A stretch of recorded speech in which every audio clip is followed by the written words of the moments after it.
Hello everyone, this is Fi. Today I'm checking out Vampire's Bit. This is a game I have not played before. It has kind of been around a while. I remember seeing it um, as the months have gone by, but I have not yet actually tried it, so this should be interesting. I don't really know anything about the game, but it has a very retro kind of 8-bit aesthetic, and that's quite interesting. So we're going to give this a shot, see if we can give some useful feedback. I've got the game page here. It says, in Vampire's Bit, you will share your time with Elizabeth, a little vampire girl that needs to drink blood to survive. To get that blood, late at night she flies to several places near her castle. Help her catch the villagers when they get out of their houses and avoid the vampire hunters before the sun rises. And try and get the highest score. How many nights can you survive? Alright, it's got a bunch more stuff on the page here, but I'm not going to read through it all. I guess we're just going to jump in. I don't believe it mentions any controls or anything on the page, so hopefully we can figure that out in the game. I will note real quick, it's a little weird how it looks in the capture here. You can see it's kind of small in the corner. Let me get rid of the overlay. I can't really do anything about that without really kind of fudging with things in OBS here. I don't know why it does this. I do have the game in the full screen setting, the in-game full screen, but it doesn't seem to affect the capture for whatever reason, so hopefully that's alright for you to watch. I know it's less than ideal. That being said, let's see here. So let me go into the options here real quick. I do notice that for the screen mode, we've got windowed, which is the default, then borderless, then full screen. I kind of thought this was going to be like borderless fake full screen, so to speak, and then this would be exclusive full screen, but it turns out this is borderless windowed, but it's still like a small window, which is kind of interesting. And then this is borderless window full screen, so it's not exclusive full screen, which is the point I'm getting at. I do like to play games in exclusive full screen. It allows for the most stable frame drawing and the least input latency, so I prefer that. Although it's not always important for every game necessarily. Sometimes it's nice to have like kind of the VSync, and you get the VSync effect with the borderless window mode. But I did want to mention that it would be nice to have an exclusive full screen option. That being said, I noticed the music and sound effects volume by default are kind of set low. I don't know if it's going to sound low in the game, but we will find out. Actually, let me try real quick. There is this multiplier. I wonder if setting this to 4 would change the capture. Let's find out here.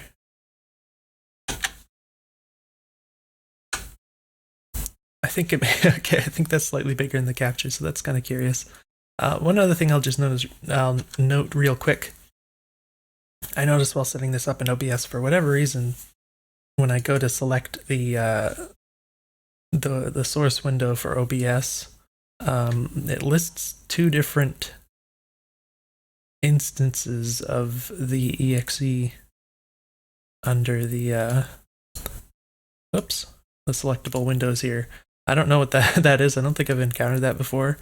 It's only in OBS. I actually checked the task manager. I didn't see more than one task, so I don't know what's going on there. But I will mention that it's they both have the same name, except one has demo, where it says demo 4 at the end. One has demo in capital letters, and the other one has demo in lowercase letters. And so that's quite strange. It doesn't seem to matter which one I select.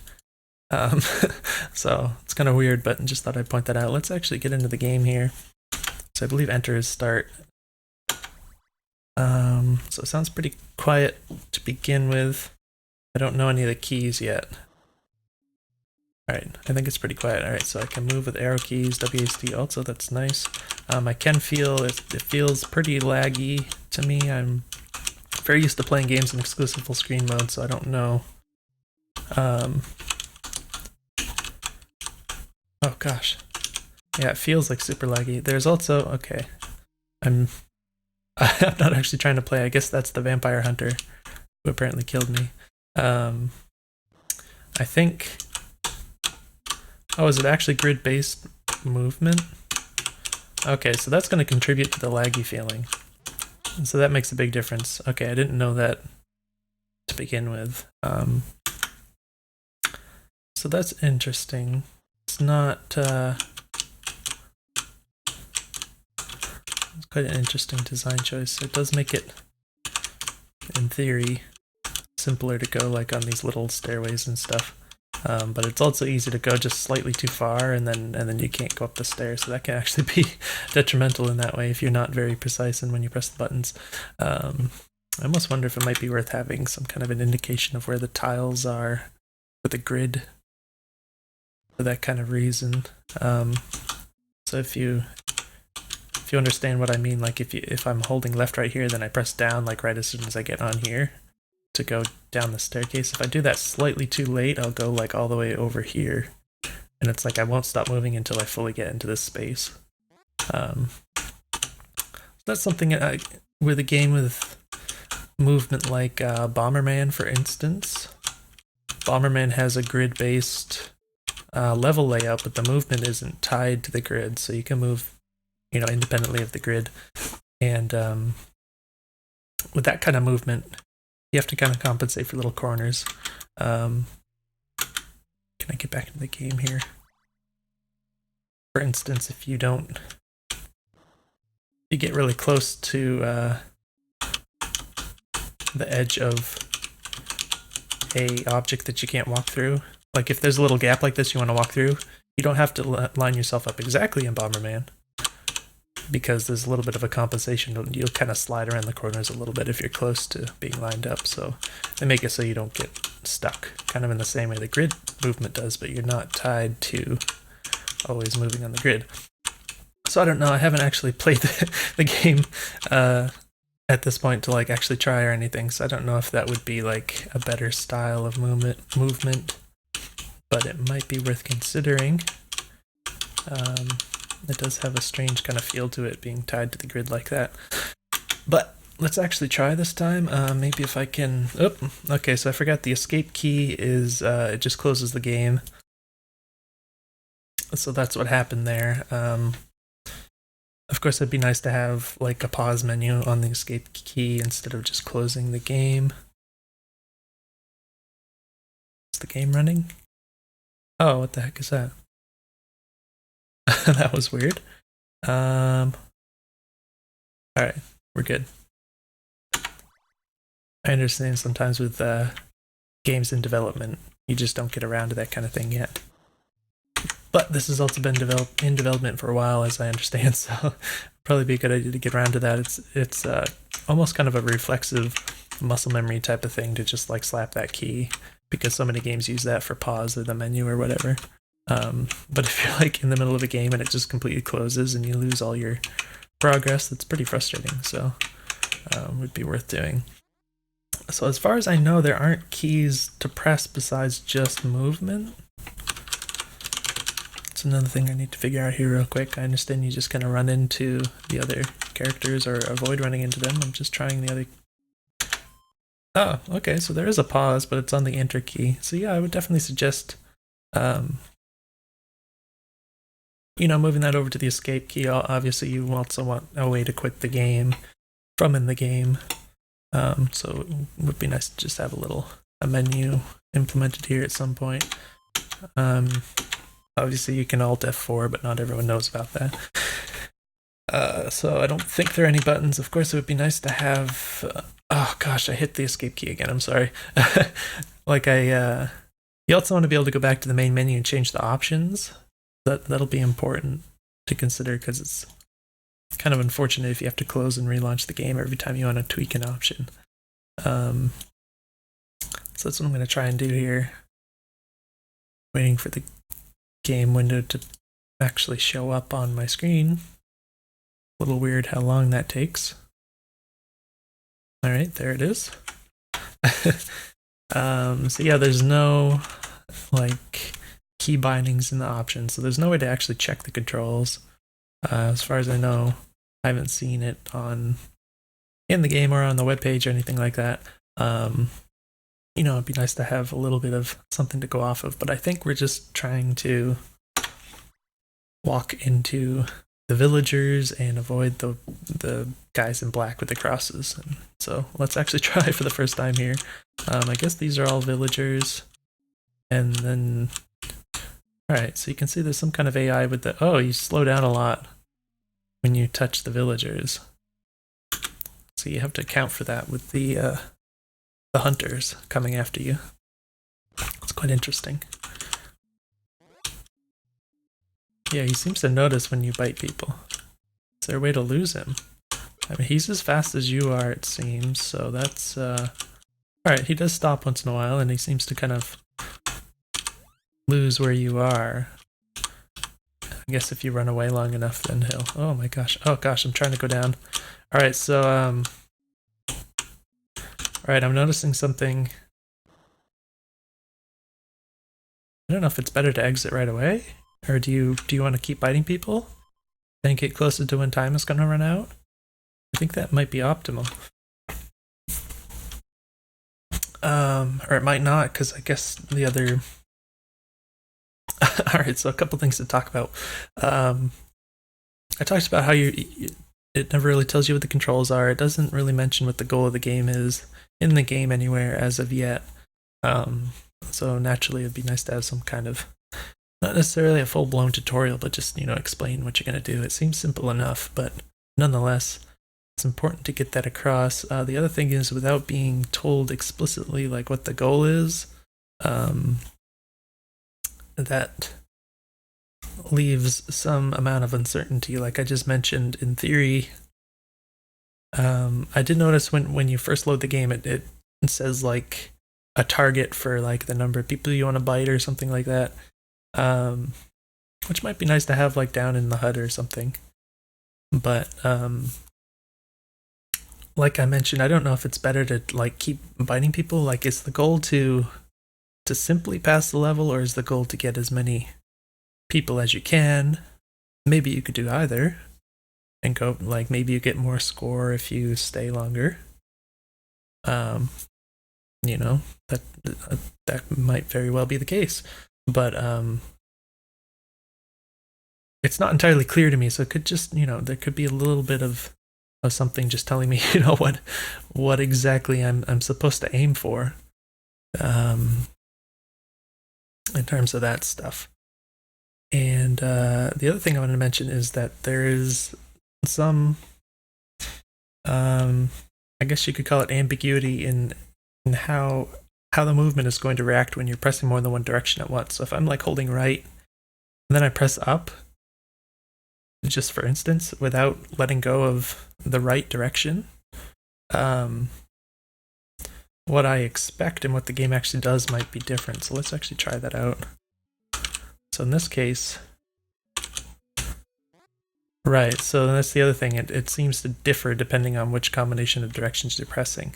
So this is kind of, it can be a common problem with these kinds of 2D controls. So what I would suggest as correct and what I believe is ideal, and this is something that I've implemented in my own game projects, because you can only move in these 4 directions. Actually, it doesn't necessarily matter, as long as it's like 8 direction movement or something. 8 or 4 direction movement, I should say. Whatever the last directional input you press is, I think should be the dominant one. So if you pressed, if I press right, then I hold down right, and then I press up without letting up on any keys, the up key would be the last one pressed, and so that should be the one that's that the game takes as the input. However, that being said, if you are in a case where, say, I'm still holding the right key and I'm holding the up key, if I'm in like this, say I'm like right here, I can't actually move up because there's an object there, but I can move to the right. So I believe in this case that the character should continue moving right because that's one of the keys being pressed. So let's just start with like the last key, the last directional input. check if that's valid. If it's not, I should go to the second to the last, and then so on. So I kind of created a sort of hierarchy like that. And in that way, you get consistent behavior no matter which combination of keys you're pressing. Like, if I always let up on the key before pressing another key, then this doesn't matter. But it's really common and easy to even do accidentally when you're playing a game like this, to not entirely let up on the key before you press another direction. So I think it's really worth accounting for that kind of thing.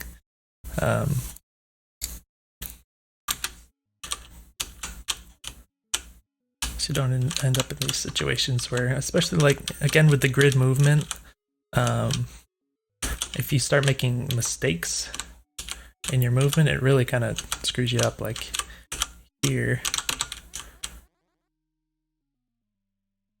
And if you try and, again, with the grid movement, another thing is that if you try and make like little finite adjustments, as in you're pressing direction keys kind of quickly, like you're trying to maneuver around things and stuff, it can get really tricky. It doesn't quite work that well.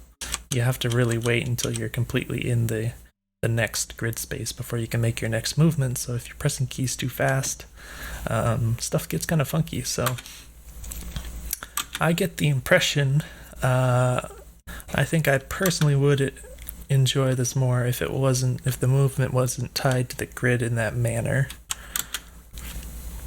I do think it makes sense for the level to remain in the grid-based tiles, but I think it would just feel a lot more responsive and kind of in control if the movement wasn't so grid-based. But it's not to say it's not functional. It's something you can get used to. Yeah, like a lot of times I'm moving like one or like a space further than I mean to. And it's just kind of unfortunate when you're playing a game like this, especially because it's really all or nothing. So when just like a tiny mistiming or something of your inputs causes you to be punished that badly, it's pretty rough. There's actually something kind of weird going on here. Yeah, that's so right here, if I press right and then, or that was left in this case. Can I pause this? No.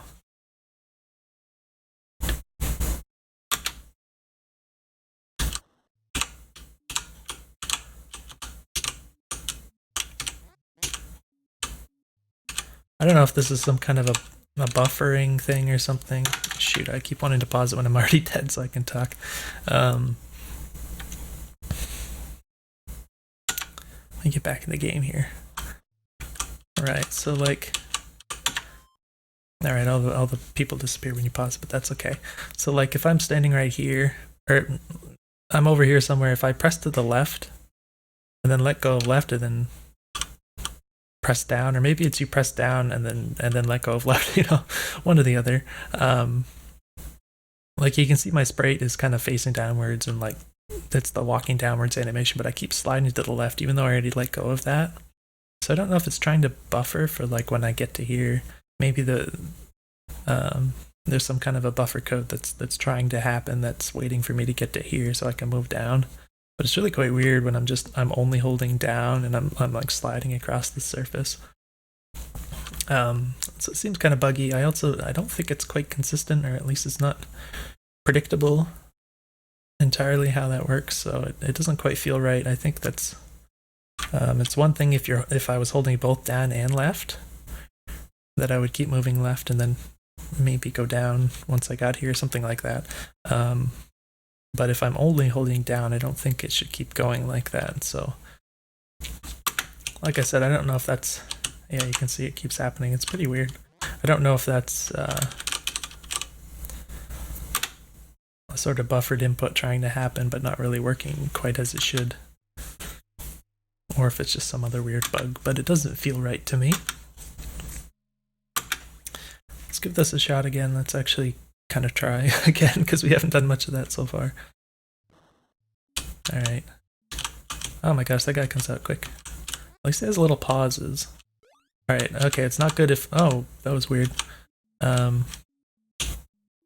Another thing is, it seems like you can collide with the other people when you're between grid spaces, so I don't know what's going to happen, like, if I hold a direction. Yeah, like, right up here, it looked like I kind of got stuck. It was like I was almost on that row right there, but I was holding left and I think I was hitting a wall, so I think I don't know if you actually just completely stop in between grid spaces, or what actually happened there. This guy's pretty hard to avoid. But yeah, with the movement being tied to grid, it seems like you're going to have problems if you don't fully move onto the grid space when you collide with someone.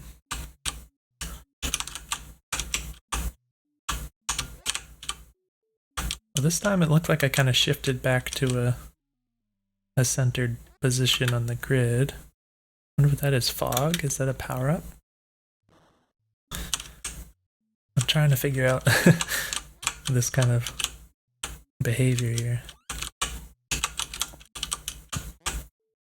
Like how much of that was imagined. Oh, this guy can go in and come out the back door, it seems. That's interesting.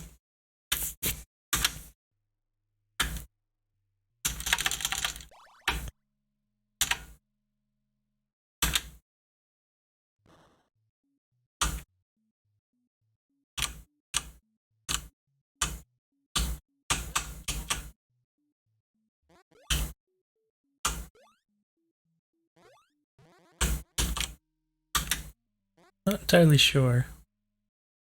Like I said, it did seem like I got kind of stuck up here because I was trying to walk left, but it was just hitting this corner or something. But it is kind of weird how that works, because it's definitely possible to collide with someone like moving between grid spaces, so it has to kind of account for that somehow, and it just seems like it's likely to end up with problems doing that. So unfortunately, it's super easy to die in this game, so it's like I have to actually really kind of focus and try to stay alive for a while here. That was weird. I think that the girl in green just popped out for like a really brief moment.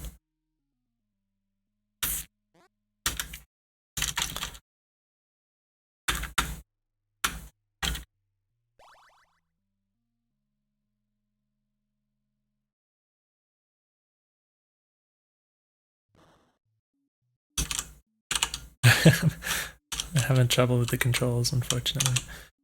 Okay. And that's another thing, like I mentioned at the start, it might actually make a difference if there was exclusive full screen. You can get screen tearing, which can be bad with pixel art like this, but it's nice to have the option if nothing else. Having that little bit of input lag reduced like that probably make a significant difference when it comes to just timing these inputs to move across the grid just right.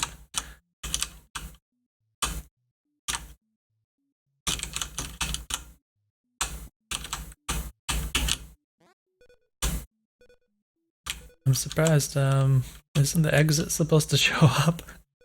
Did I not get enough blood? I have like 8. There was a sound at one point. I should probably try and like increase the sound effects volume. Oh my gosh, that spray. I think the default's actually too low. A little uncommon. Usually I play people's games and their sounds are like way too loud, but this time we got like too quiet. Okay, we got fog. I couldn't quite get away from this guy. The collision is not forgiving. Might be nice to make the collision box on the hunter a little smaller, just a little bit, I think. Just to make it a little more forgiving.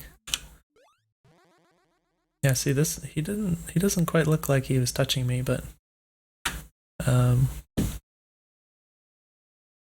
not like it's broken or something, but it might just feel a little better to have a little bit more forgiveness on that. But yeah, I'm not sure if the level exit just failed to show up there. I did hear a sound effect, but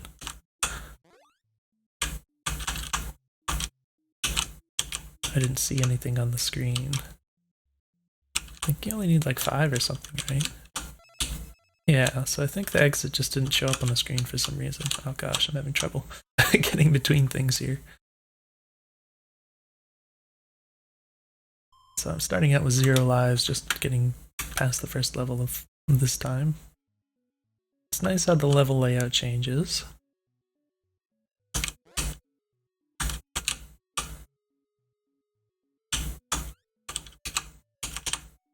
I think even Pac-Man you're not actually tied to the grid entirely.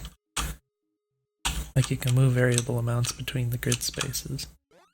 And this is quite Pac-Man-esque. So we got the fog, I guess. That makes it so the hunter can't find me, presumably. Oh. Okay. Maybe the fog kind of bugs out with the exit or something. So I think I ran into the exit and it didn't work the first time. I'm not sure what happened right there. So I still only need 5. Oh, these have collision. Okay, so these plants have collision on them. Now there's people setting fires. I have to avoid, presumably. Oh, that guy's right there. I wonder if you can make them stand out a little more. I noticed there's certain villagers that really pop out. Like really brightly colored yellow dressed villagers and things like that. And then the hunters kind of blend in a little bit. And it's not like you can't see them, but it doesn't quite, pop out if I tend to sit a little close to the screen. Sometimes that makes a difference because you're not looking at the whole screen at the same time. This was a case where I couldn't really run away because there were 2 villagers here, and it takes time to bite them. So I couldn't really, I didn't really have any options for running away. Got myself a little stuck there, I suppose. I'm getting a little stuck on things. Well, some of these tricky elements of the movement implementation. Oh, okay. So that's interesting. So people can come out the back here, but like at first I just randomly bit someone because they just popped out here, but then this guy popped out and it's like there's not really any way to predict that he was just going to pop out when I walked back there. Maybe if I had watched him go in, I definitely wasn't looking like that, but definitely kind of felt really like that wasn't something I could have reasonably predicted happening.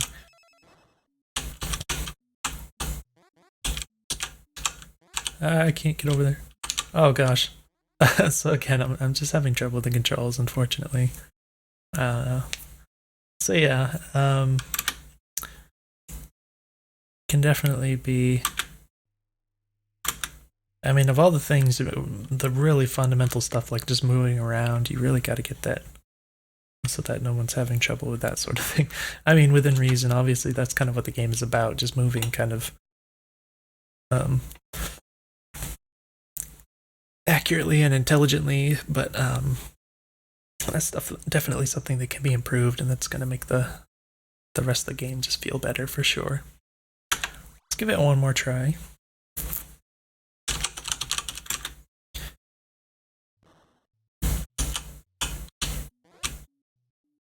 Did I get 2? I think I only got 1. It looked like there were like 2 people on top of each other for a moment, but oh gosh. Oh my gosh, I can't believe I survived. I got really lucky. Oh gosh, I got stuck again. So again, it's the issues with pressing more than one direction at the same time, causing me to get stuck like that. But yeah, if a guy just, it was like I should have died there, but when that one person just popped out of the cabin all of a sudden when the hunter was directly behind me, that was really bad. So yeah, it's pretty problematic if you're going back here and there's just people that can just randomly pop out and kind of mess you up right there. Not really sure what to do about that kind of thing.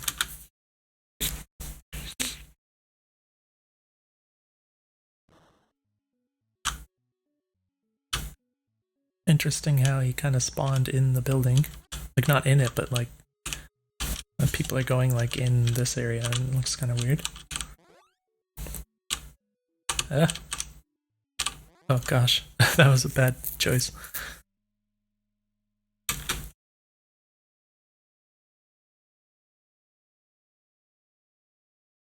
Curious to know how many different levels there are.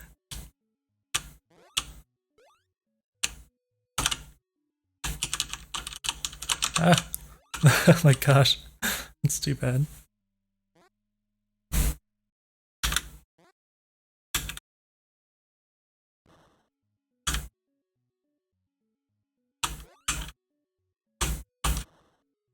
Oh, do you think maybe the bright yellow person makes a power-up spawn? That could have been coincidental, but I guess that would explain why this person is colored so brightly. Let's go on to the next level. We had more time, but I'm not really interested in score. New record.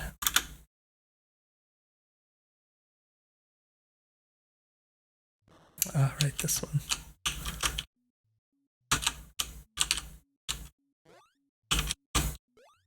Oh, I bit that person really fast. Oh gosh, I keep getting stuck. Yeah, just getting stuck on these little spaces here and there is really dragging me down, because a lot depends on just kind of staying ahead of that guy. Yeah, it must be a power-up from the super bright yellow dress person here.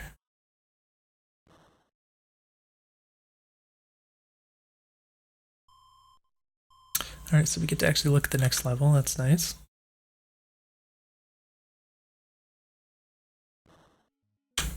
Alright, what new are we going to have here? We got more lanterns, it looks like. Oh. Oh, okay, so the fire doesn't hurt you, it just blocks you. That's interesting. It's probably a good choice, because it'd probably be pretty easy to walk into that accidentally in some cases. Oh my gosh. Yeah, so sometimes you want to run away, but there are villagers in the way, and they just slow you down. Alright, we don't need anything else. Let's go ahead and go on to the next night.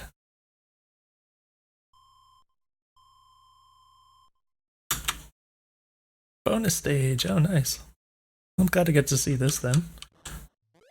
We're just getting villagers. Wait, what? Oh, okay. I don't know if that's an element of the bonus stage where they just randomly turn into the hunters. It's quite confusing not having encountered that before, and it just ending like that. But maybe, yeah, maybe they just turn into hunters randomly if you're unlucky or something, and maybe you just bite them until one of them turns into a hunter. Unfortunately, we got a crash as soon as that level ended, so this is error in action number 1 of step event for object obj_bonus clear, trying to write to undefined ini file. I wonder if I can show that. See if I can, oh, there it is. Boom, there you go, full screen. There's your error. So unfortunately, that happened, so I guess I don't know if I can get away with clicking ignore, probably not. Oh, it's still going. I mean, it's still running the game, so maybe that's okay. Maybe that was just for like the writing to the high score or something. So it looks like we've kind of looped back to the first level here. But wait a minute. Wait, what is this, a priest? What? That's a completely different oh, this feels weird. So as you can see, the cursor doesn't really line up with the thing that I'm moving. They're changing the character. But yeah, so this seems a little buggy. Unfortunately, it looks like I game overed. I was really unexpected to just suddenly get killed by like what I thought was a random villager at that point, so I don't know if I guess it was just another enemy type, like I was supposed to kind of recognize what they look like or something. Like if I played through again to that point, I would just have to look for two different ones. It would seem to make sense to make them stand out a little more, kind of like what I was talking about before. I think if you just something like a reddish outline or something, just something to make it just pop a little more, and so it's really clear that they're enemies and not the villagers. I think that would go a long ways in making everything clear to the player and not just like randomly and unexpectedly dying like that. That being said, I think we probably played enough of this. We counted a little bit of a couple of bugs here and there, but yeah, I think the big thing for me is just the movement.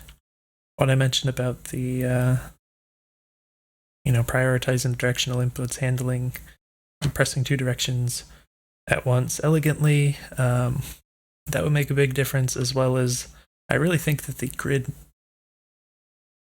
grid-based movement isn't really doing the game any favors. It seems like it would control a lot more intuitively if it wasn't tied to the grid like that. I mentioned other games that kind of play like that, some of the classic games that just what came to mind, like Pac-Man and Bomberman. But I think that would make this significantly more fun if the controls were a lot more tighter and more responsive and less unforgiving in that way, and you could just kind of move around without like worrying so much about the movement itself, because it's kind of unfortunate in a game where you're kind of fighting with the movement itself rather than, it's good if you can just not have to think about it anymore. You don't think about moving, you just move, that kind of thing. That's a good goal to achieve, I think. And I think that would be pretty simple to do in this situation if you're willing to kind of overhaul it in that way. So something to think about. Pretty cute idea. It's very simple, but that's kind of a good thing, I think, for an indie game to have a very, a simple premise, not bite off more than you could chew. It definitely feels very 8-bit and feels very faithful to that sort of to the gameplay of the time period, that kind of thing. It's sort of a Pac-Man-esque game, I guess, in its concept. And yeah, it seems pretty cool.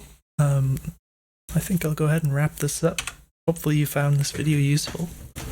Definitely let me know if you have any questions, and I will see you in the next one.